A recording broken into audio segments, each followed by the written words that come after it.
On a stormy night, with rain hitting the streets like falling glass, reporter Arjun sat in his office when his phone rang from an unknown number, the voice on the other side low and cold. If you want the biggest story of your life, come alone to the old warehouse near the river, midnight. Arjun's heart raced. For weeks he had been chasing a cruel gang that ruled the city with fear, a gang that silenced anyone who tried to speak against them, and he knew this was either his golden chance or a deadly trap, but he chose to go.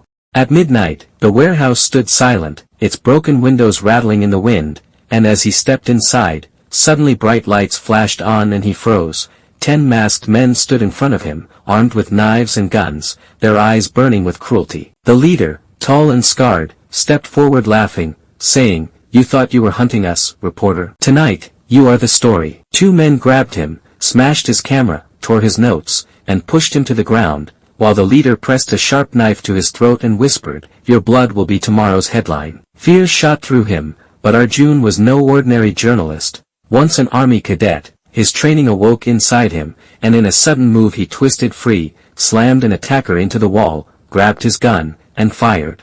The warehouse exploded into chaos, bullets cutting through the air, glass shattering, footsteps pounding, men screaming in rage and pain. Arjun rolled behind steel barrels, his heart beating like thunder, and fought back with quick thinking and raw courage. One by one the gang fell, their shadows disappearing into silence, until only the leader remained. Bleeding but furious, the man charged with a knife, slashing across Arjun's arm, blood dripping onto the cold floor as his empty gun clicked uselessly, but with his last strength Arjun blocked the attack, kicked him back, lifted a heavy iron rod, and struck with all his power, the sound echoing in the hollow building as the leader collapsed, lifeless. Breathing hard, Arjun staggered, his body torn with pain, yet his hand found the recorder hidden in his jacket, still working despite the fight. Lifting it to his lips, his voice shook but remained firm. "This is the truth. No matter how dangerous, no matter how cruel, the world deserves to know."